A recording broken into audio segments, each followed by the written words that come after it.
जो डॉक्टर लोहिया ने कहा था, एक सच्चा समाजवादी वह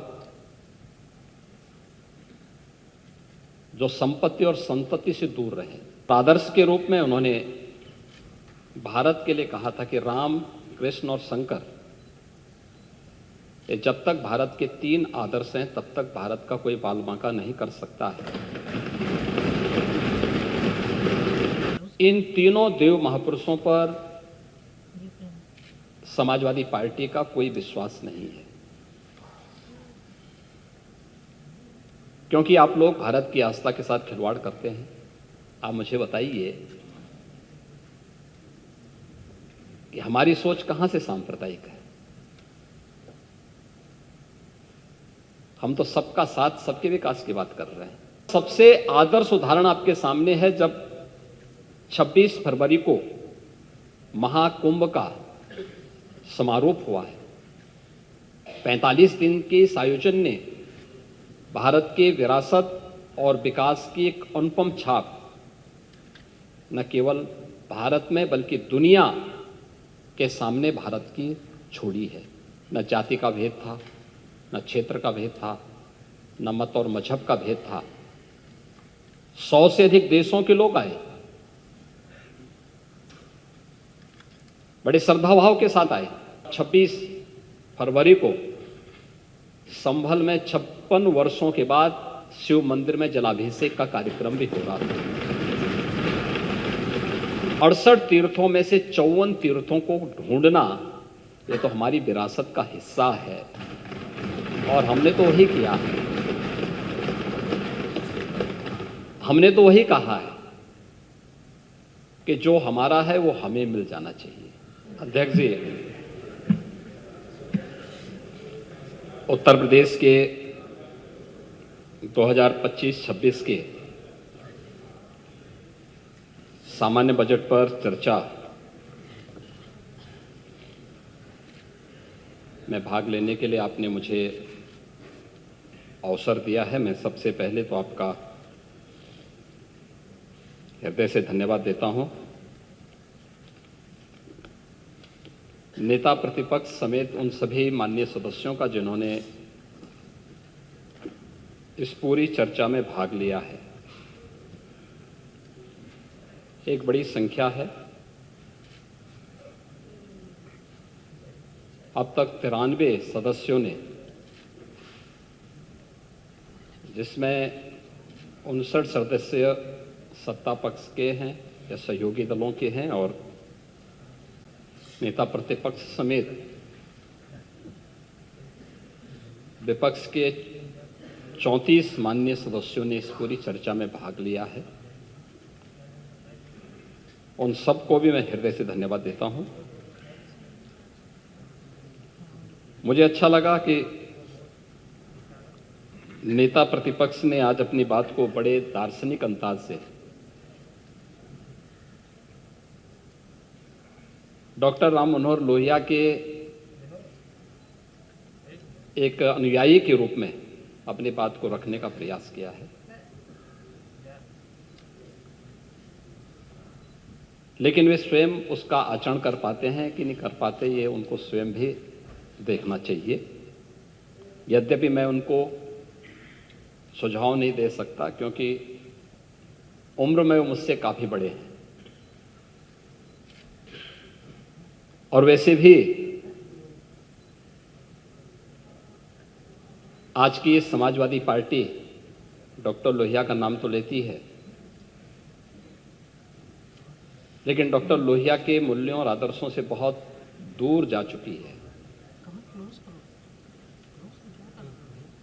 दोनों मुद्दों पर, आचरण के मुद्दों पर भी और आदर्श के मुद्दों पर भी। आपका आचरण, जो डॉक्टर लोहिया ने कहा था, एक सच्चा समाजवादी वह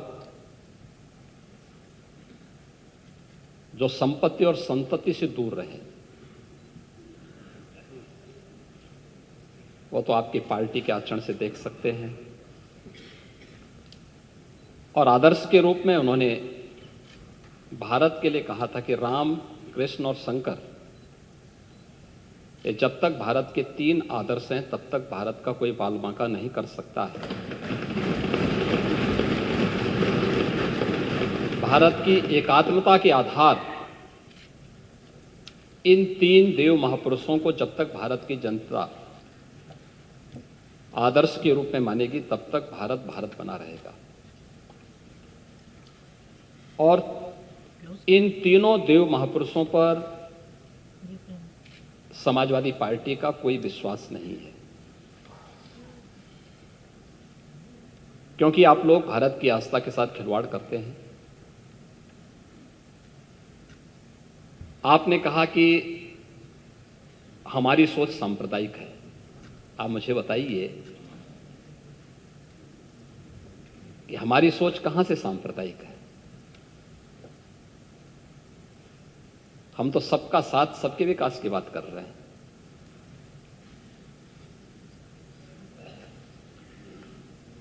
हमारा तो आदर्श है सर्वे भवन्तु सुखिनः सर्वे सन्तु निरामयाः।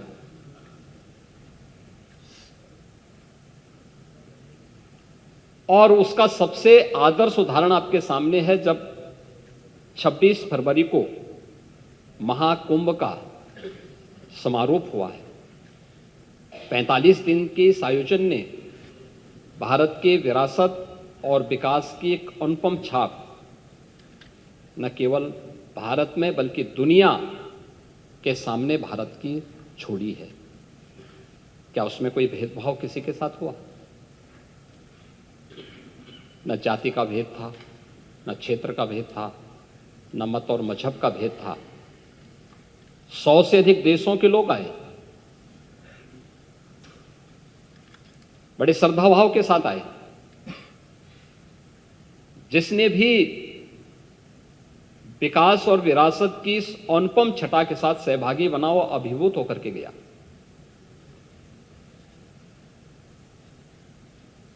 एक पक्ष वह है जो आपके सामने उदाहरण के रूप में है। प्रत्यक्ष को प्रमाण की क्या आवश्यकता है? लेकिन दूसरा पक्ष वह भी था जब 26 फरवरी को संभल में 56 वर्षों के बाद शिव मंदिर में जलाभिषेक का कार्यक्रम भी हो रहा था।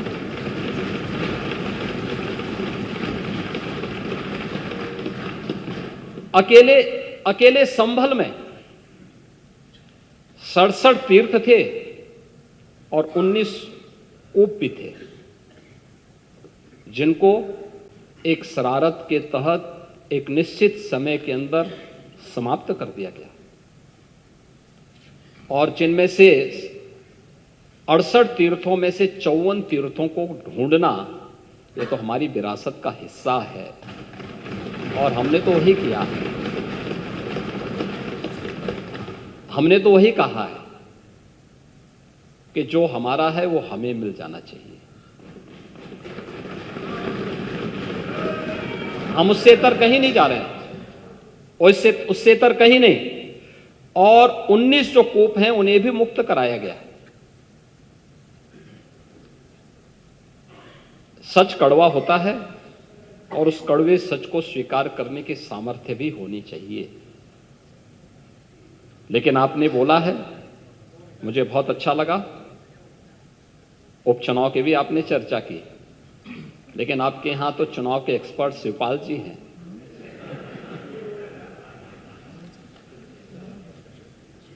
और चच्चू से ज्यादा